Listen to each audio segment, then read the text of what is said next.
Bonjour, bonjour, on est de retour chez Monster Labo et on va donc passer au montage de notre Beast avec nos composants. Alors on va vous faire un tour complet de tous les composants qu'on va employer pour ce montage. On va monter tout ça à l'intérieur de ce modèle. Sachez que pour les besoins de la vidéo, on a laissé l'alimentation en place avec tous les câbles. Ça va nous permettre de gagner un petit peu de temps et de vous proposer une vidéo qui sera un petit peu moins longue. On découvre maintenant les différents composants qui vont intervenir dans ce montage. On va retrouver une carte mère MSI X570 Unify avec un processeur Ryzen 9 5950X. On va donc avoir 16 corps et 32 threads.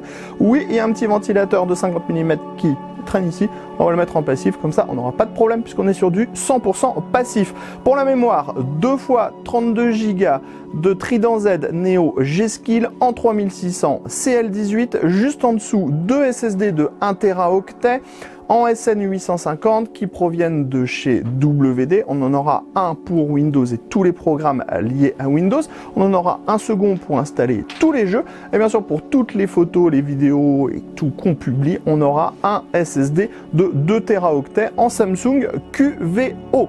Ensuite, on va voir la carte graphique, une RTX 3080 Trinity OC de chez Zotac. Elle est déjà prédémontée pour les besoins de la vidéo. Juste à côté, on a le Riser PCI Express 4.0 16X pour faire le lien entre la carte mère et la carte graphique. Il provient de chez LinkUp. Ensuite, on va voir un petit peu de pâte thermique, le spreader qui va prendre place au-dessus de la carte graphique pour les VRM, pour bien tout refroidir, VRM, mémoire. Design de chez EK. Ensuite, on va avoir tous les derniers systèmes de fixation et toute la visserie complète pour réaliser notre montage. On passe au montage des composants sur la carte mère, donc rien à voir avec le montage dans le Beast pour le moment, mais c'est quand même nécessaire de le faire. On commence avec la mémoire.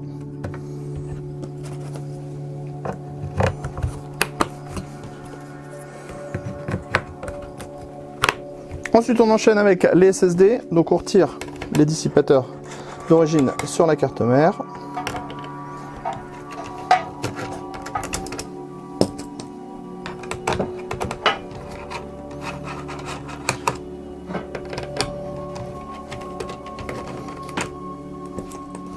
On met en place les SSD.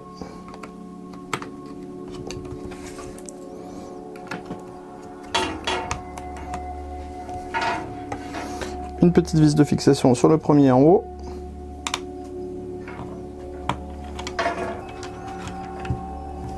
Ensuite, on reprend le dissipateur. Bien sûr, on a retiré la protection pour le pad thermique.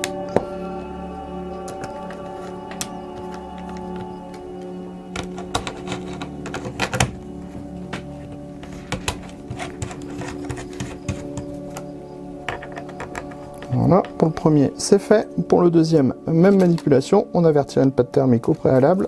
La protection du pad thermique, pardon.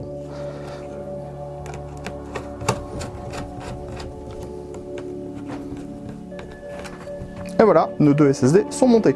Pour pouvoir monter la carte mère dans le First, il faut aussi retirer le système de fixation AM4 de base.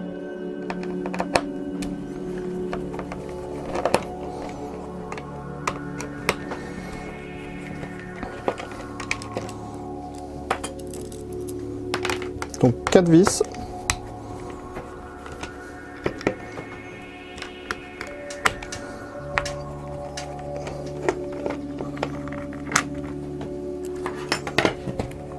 On retire la petite plaque.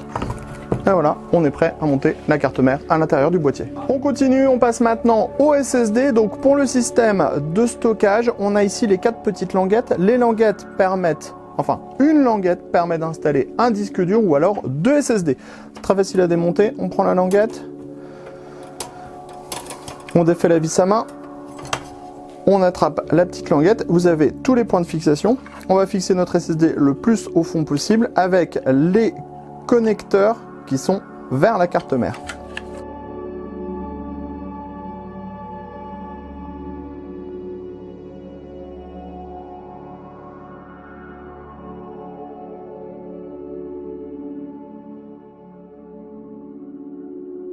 Hop, c'est prêt. On remet en place. On prend la vis à main.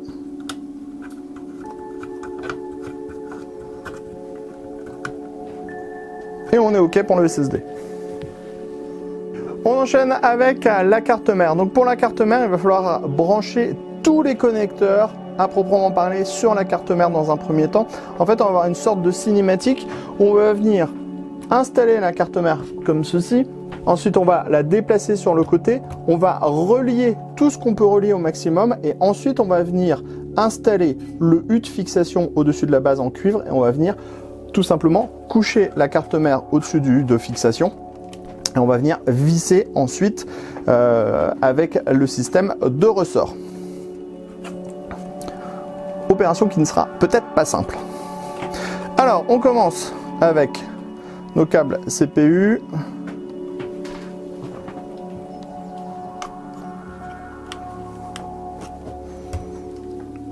J'espère qu'on va y arriver au premier moment. Alors, on est à la campagne, il y a des mouches, c'est super sympa. Ensuite, on enchaîne avec le HD audio, parce que ça, c'est le petit câble qu'on oublie toujours, tout le temps.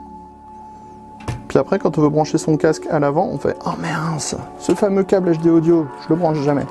Ensuite, l'USB 3.0. Alors vous allez voir, vous voyez, on est un peu juste pour pouvoir déplacer, donc il faut vraiment faire tout au fur et à mesure. USB 3.0. Je déteste ce connecteur, hein, c'est le connecteur que je déteste le plus que Intel a créé au monde, puisque dès qu'on branche, voilà, ça vient de m'arriver, dès qu'on branche, on a les petits connecteurs là, ici, qui se tordent. Tournevis.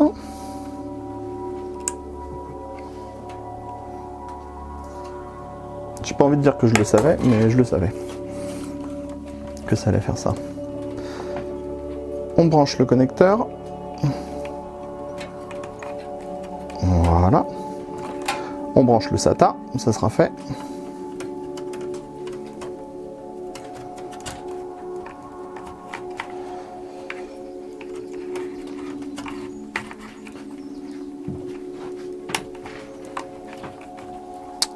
Ensuite, le power on, le reset, donc les petits câbles aussi. Donc on a l'habitude, hein, on sait où ça se branche à chaque fois. Hop, et ça c'est le power LED. Il n'y a pas de câble power on? Si. Ah, voilà. Voilà. Donc j'étais en train de me tromper en fait. Donc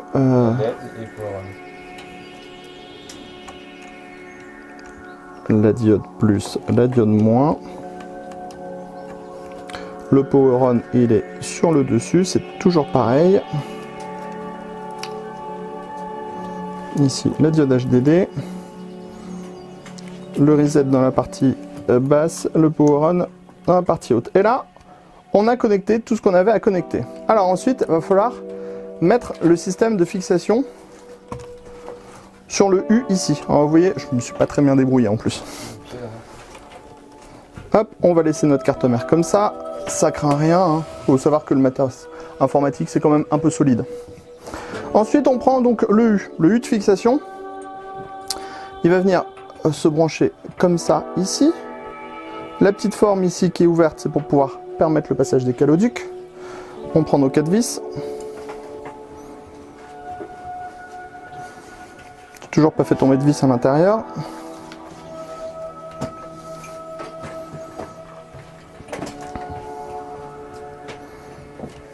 Voilà.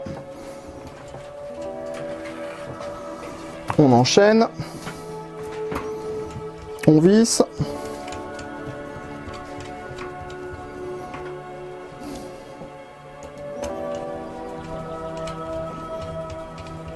On vissera fort à la fin.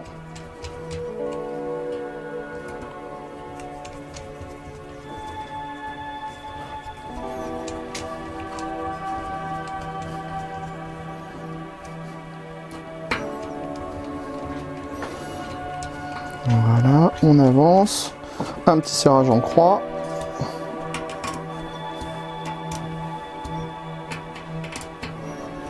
Et c'est à ce moment-là qu'il ne faut pas oublier la pâte thermique, la pâte thermique, la pâte thermique. Donc selon les conseils de Nicolas,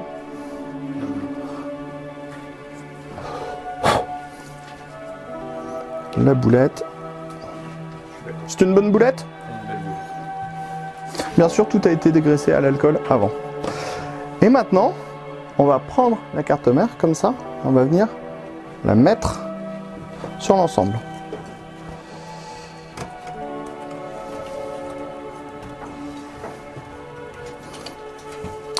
Avant, on va essayer de pas oublier de brancher celui-là.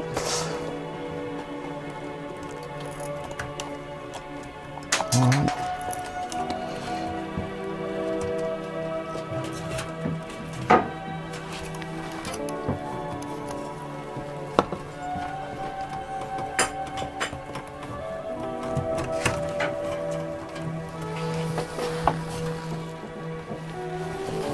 Vous voyez le câble SATA qui nous embête, donc on le rebranchera après.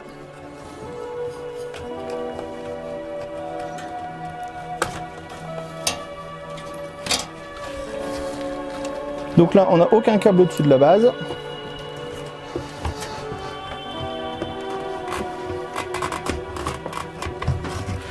Hop, vous voyez, on enfonce bien. Là, on est bien au-dessus de la base. On disposera tous les câbles comme il faut après.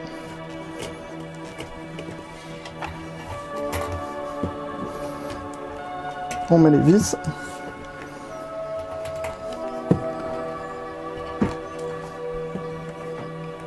Les ressorts, vous voyez, tout tient tout seul.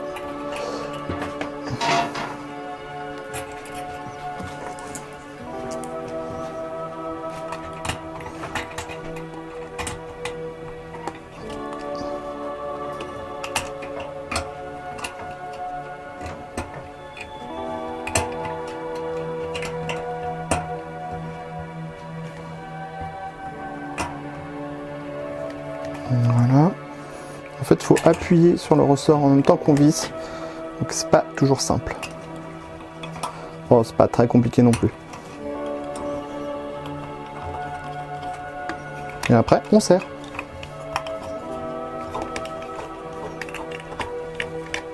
On serre jusqu'à la butée. Voilà, c'est fait pour la carte mère. On passe maintenant à l'installation de la carte graphique au-dessus de ce dissipateur. Alors, en fait, vous allez voir, c'est très simple. On va venir fixer le head spreader en cuivre, comme ceci, autour de la base. Ensuite, on va appliquer de la pâte thermique, des pads thermiques sur tous les endroits nécessaires. Ensuite, on va venir tout simplement poser notre carte graphique comme ceci.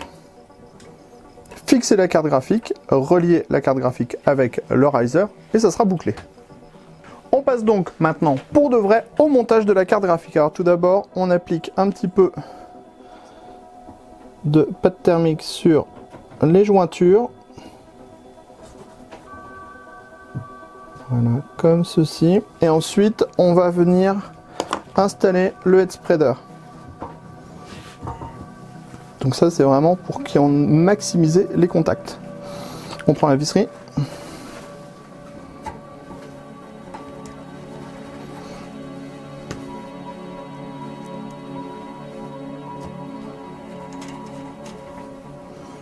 Voilà. On avance doucement mais sûrement.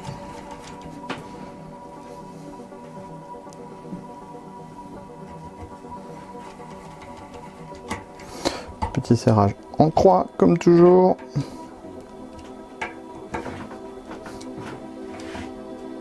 Voilà, on est pas mal. Ensuite, il va falloir appliquer les petites bandes thermiques pour faire le lien par exemple entre les puces mémoire et le spreader. Alors c'est pas compliqué. En fait, toutes les zones qui ont besoin d'un pad thermique ont une démarcation. Donc on va en avoir une ici, ici autour des barrettes mémoire, ici un petit morceau et ici un tout petit pad, ici et là précisément. Donc on prend là, le pad, on calcule, hop, on prend, on coupe, on installe le pad, donc on est pas mal en taille, on retire la deuxième pellicule en plastique de protection. J'ai pas d'ongles.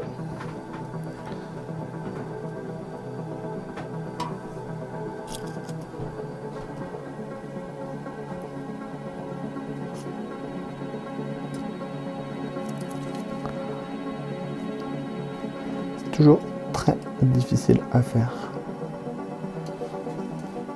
Voilà, on en a fait un. On va en faire deux.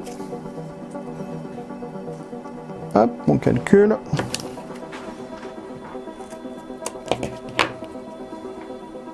Cette fois-ci, on ne va pas se faire avoir. On va retirer d'abord le côté transparent.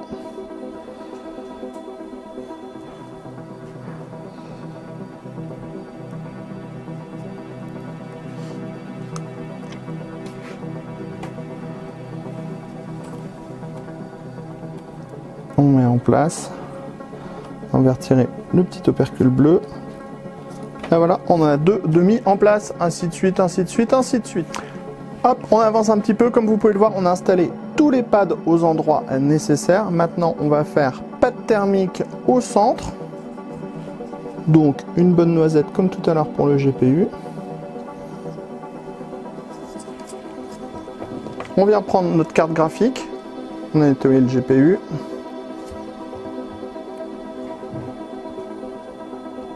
Et on vient la poser sur les points de fixation. C'est prêt. Ensuite, on prend les vis.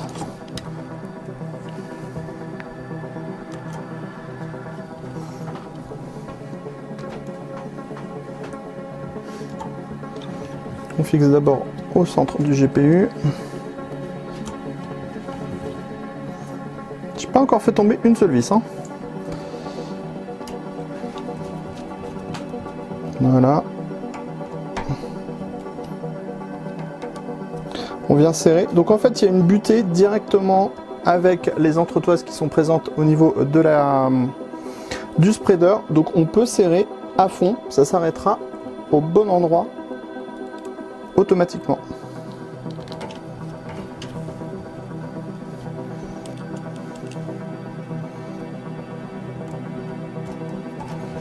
Normalement, une dernière vis.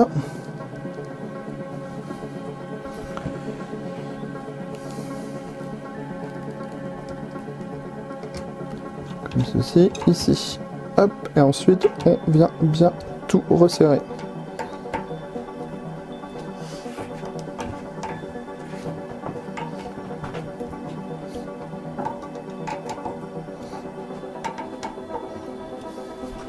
On est OK.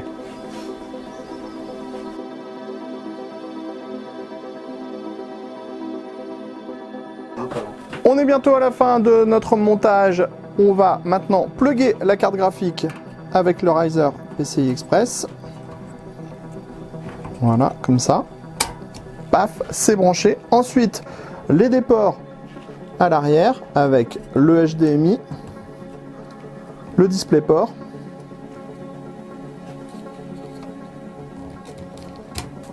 C'est fait. Et ensuite, on va passer le câble PCI Express sous la carte graphique. Le câble PCI Express pour l'alimentation de la carte. On branche le premier connecteur et le deuxième connecteur. On nous a dit que c'était pas facile, mais bon, à voir, on a des doigts de fée ou pas.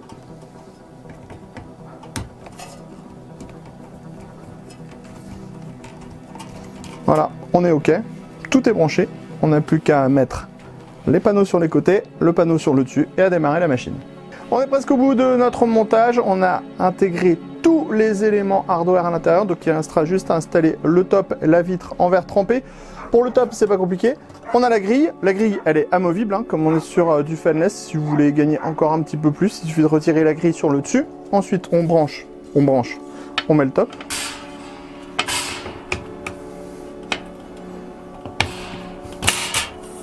Voilà, comme ceci. Et ensuite, le panneau en verre trempé, ce qui n'est pas forcément toujours le plus simple.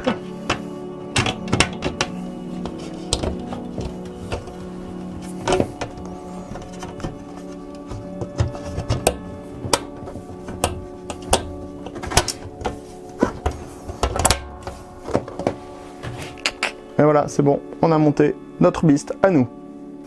On en a donc terminé avec le montage. Ça va? Je me suis bien débrouillé? Très excellent. Ok, super. Donc, qu'est-ce qu'on va faire de cette machine? Eh bien, cette machine, elle va rester là pour le moment, parce que bien sûr, il va falloir qu'on parle performance à un moment. Donc, elle va être réexpédiée chez nous au labo. Elle va rester là un moment, parce qu'on attend en plus une autre carte graphique pour faire d'autres tests avec. 3080 dans ce modèle-là, 3080 Ti après aussi prochainement. Et qu'est-ce qu'on va faire avec? Eh ben, on va faire un peu de production pour savoir si ça tient en production. On va faire du gaming avec aussi pour voir si ça tient en gaming, parce que c'est un petit peu aussi notre idée, avoir une machine qui fait zéro bruit en gaming. On ira un petit peu plus loin puisqu'on ira aussi jusqu'au point d'installer deux ventilateurs de 140 mm en super basse vitesse pour voir ce que ça apporte également. Sur ce, on se donne donc rendez-vous prochainement sur Cocotte TV pour toutes nos prochaines vidéos. On se donne aussi rendez-vous sur cocotland.com pour toutes nos news, tous nos tests et tous nos articles à propos du matériel informatique.